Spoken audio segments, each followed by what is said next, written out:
Welcome to the SDA Housing Podcast, brought to you by NDIS Property Australia.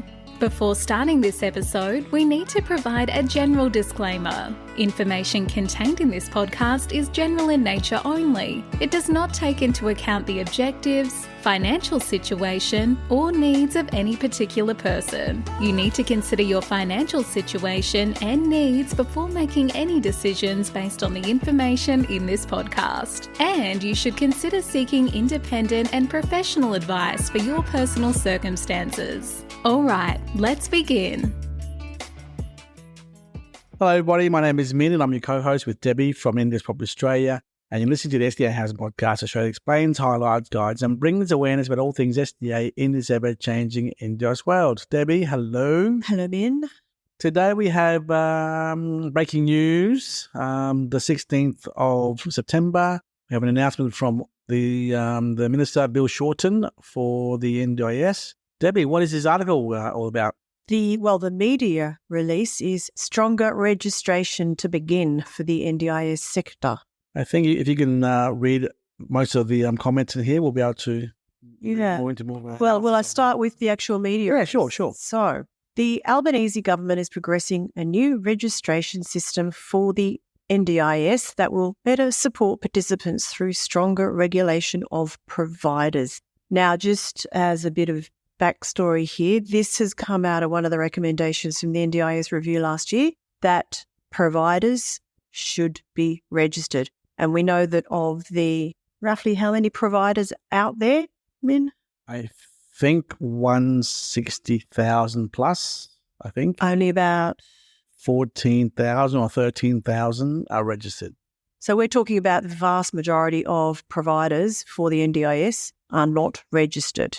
90% are not registered. Now, I just want to note at this point that there are 36 different registration groups that a provider can be. And a lot of these registration groups are for maybe non-services or services that may actually not have a lot to do with direct interaction with NDIS participants. It might be, for example, providing vehicle modifications or home modifications or assistance animals. So those sorts of registration groups are not being affected, but the important providers who do deal directly with participants on a day-to-day basis, that is really what we're looking at here. And obviously this has come out of the need to reduce complaints and reportable incidents that have increased significantly over the last few years within the NDIS. So, back to the media release. The NDIS Provider and Worker Registration Task Force recently provided advice to the government on design and implementation of a new regulatory model.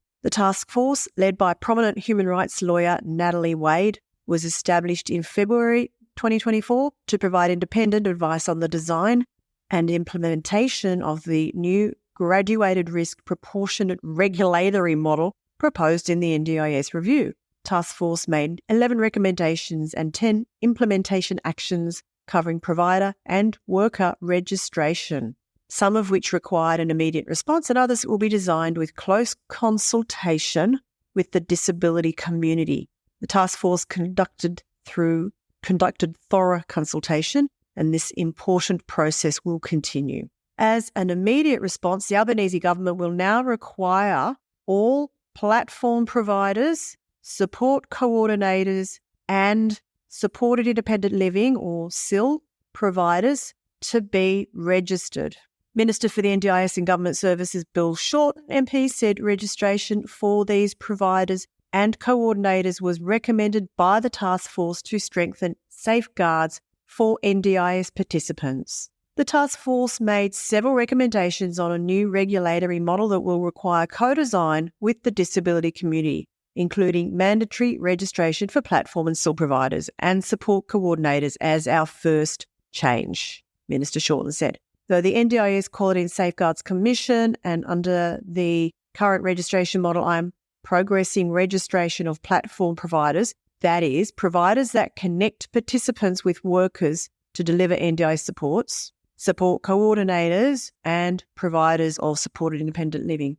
The Commission will progress rule changes to mandate registration for support coordination, platform providers and SIL. Consultation on these changes will commence in October. The new rules will allow for a period of transition to a new mandatory registration arrangements. Albanese government will also shortly commence consultation with the disability community on some of the design elements of a new regulatory model. This includes the registration approach and the NDIS practice standards for SIL providers, Minister Shorten said. I'm not sure if there's much more in there specifically relevant covering what we've already said, but basically, 3 registration groups out of 36 now need to be registered. I just want to note here that up until now, providers providing specialist disability accommodation, which is obviously what we are more focused with in general here, have always had to be registered. There's another registration group that also, I believe, has always had to be registered. I thought it was support coordination, but I obviously am wrong because they are now saying that support coordination needs to be registered now. So we're not talking about every single provider of supports or services, but these are major ones. Yeah. So a few comments here I'm seeing on LinkedIn here, Debbie.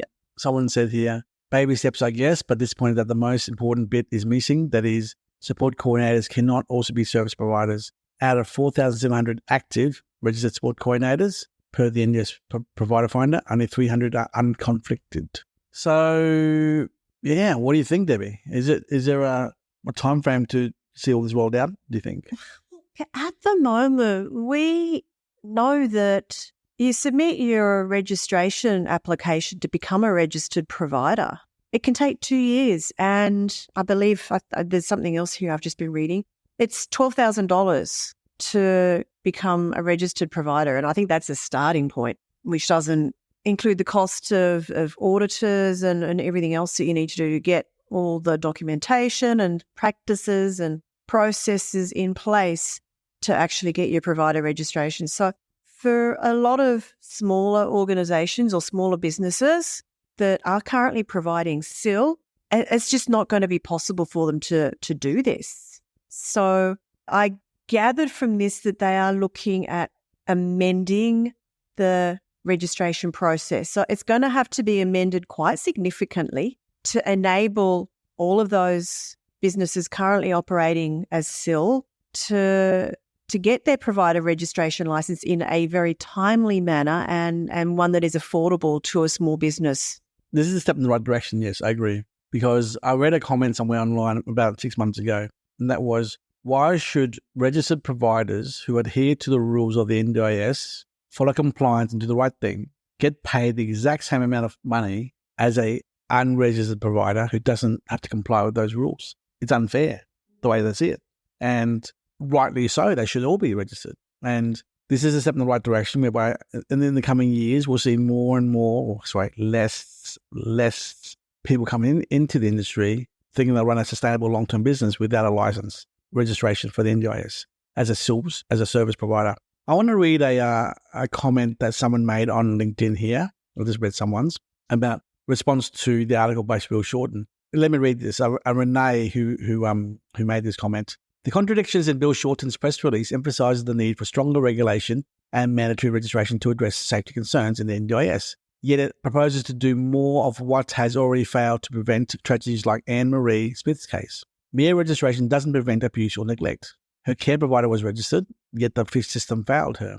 Proposing more mandatory registration without addressing the root cause of these failures seems like a superficial fix rather than a meaningful reform. $12,000 registration cost is a significant barrier for smaller, specialised providers. Push for more regulation seems to contradict the NDIS's foundational principles of choice and control. By mandating registration and increasing oversight without improving the quality of care or offering better support mechanisms, the government risks undermining the autonomy of participants.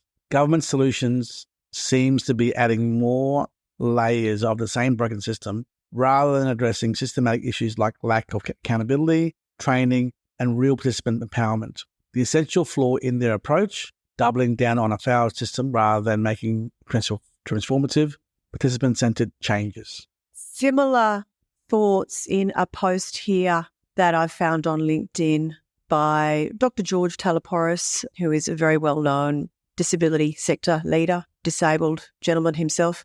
He has, a couple of hours ago, put out here, check out Samantha Connor's analysis following today's announcement of provider registration. Just pick out a few things here. Registration is often reduced to a box-ticking exercise that fails to address the root causes of neglect and abuse in the disability sector. Moreover, the cost of registration, a staggering $12,000, creates a significant barrier for smaller providers and individual practitioners. This financial burden is likely to force many quality providers out of the market, particularly those offering specialised or niche services that are essential for many participants. It goes on to loss of choice and control. As the NDIS was founded on the principles of choice and control for participants, the push for mandatory registration directly contradicts these foundational values. By potentially forcing smaller, more specialised providers out of the market, participants are left with fewer options to meet their unique needs. This is particularly concerning for those in rural and remote areas where service options are already limited. And this goes on to an interesting comment here, the hidden agenda, big providers and block funding. Critics argue that the drive for mandatory registration is less about participant safety, more about satisfying the demands of large service providers and unions. Look, there's a lot of positives and negatives, comments coming out of this, and there will be, I guess, for some time, but it's certainly raising some interesting questions. Another one that I've seen, I think it all came out in a few of those comments on the original media release too, was that back in November in the NDIS review, it was recommended that support coordinators be phased out and replaced with navigators. Now they want support coordinators to be registered. It's another contradiction. Registered to then become navigators? Is that I don't know. Yep. But Debbie, with the original purpose of this document being registration required moving forwards for platform providers, support coordinators and SIL providers, for those who are wondering what a platform provider is, if you heard of the word Higher Up or Mabel, right, they are online platforms which allows the linking of between support workers who are hired as consultants or employees on the platform with participants on their platform. So, for example, I did a podcast interview with a young lady about a year ago, Lowry Williams, I think. We were talking about the Higher Up platform. There was about 8,000 participants on their system and about 8,000 support workers on that system. Independence. Yeah, and that allows the participants to choose who they want from a care service point of view.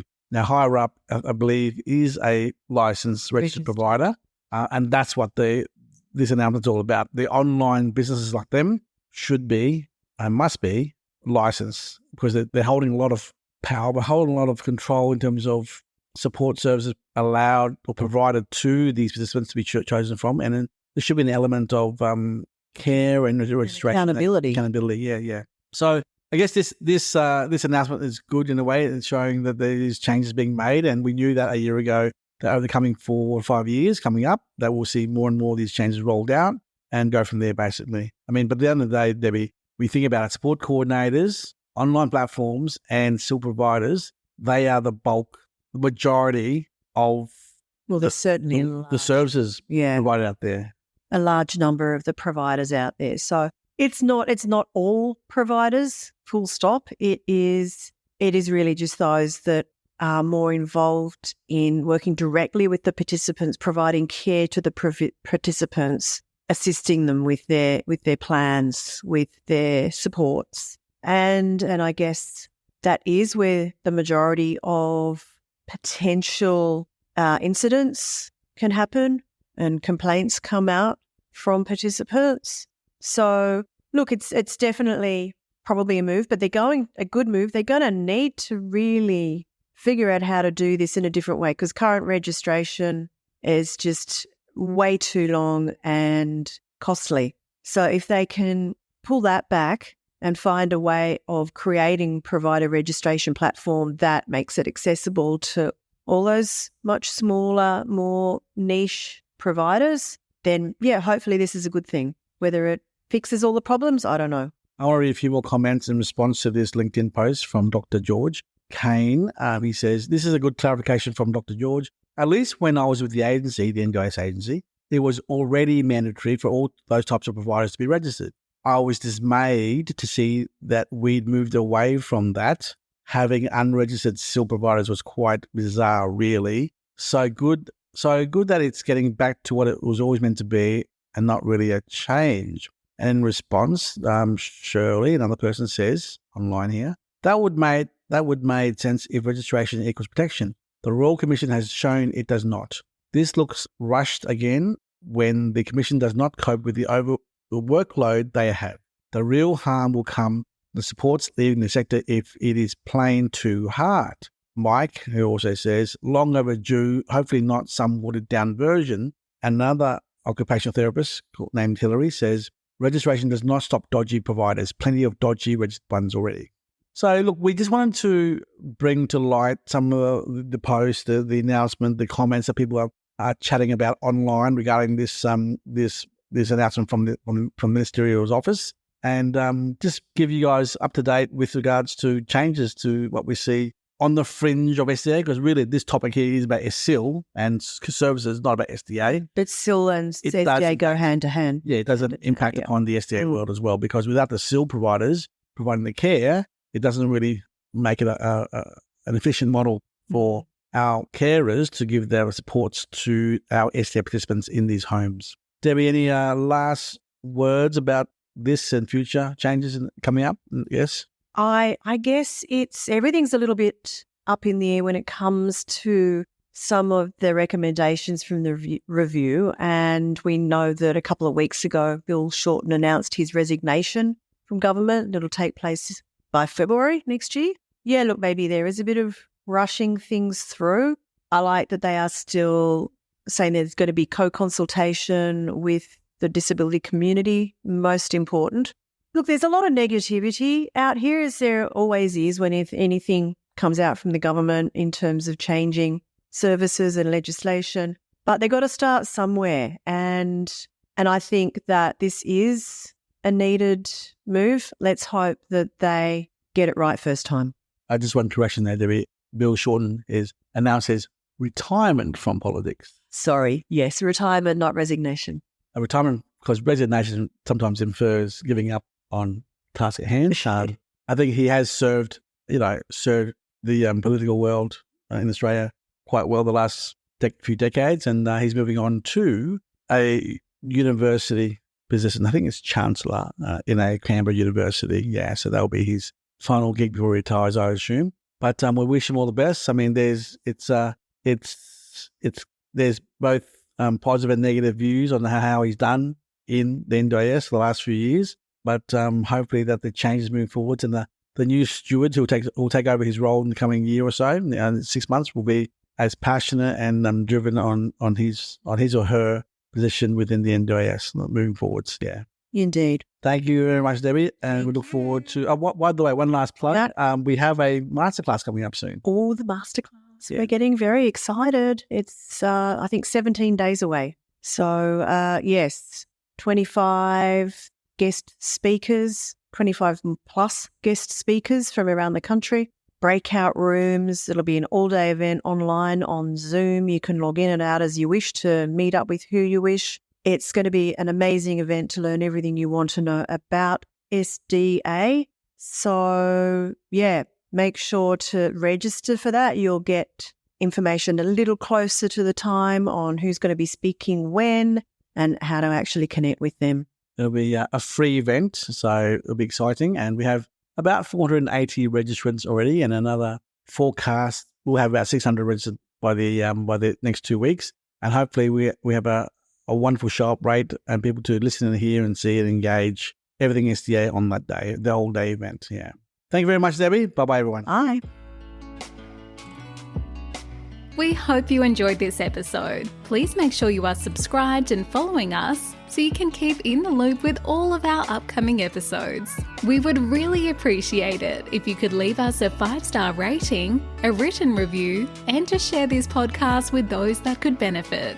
Until next time, catch you on the next episode.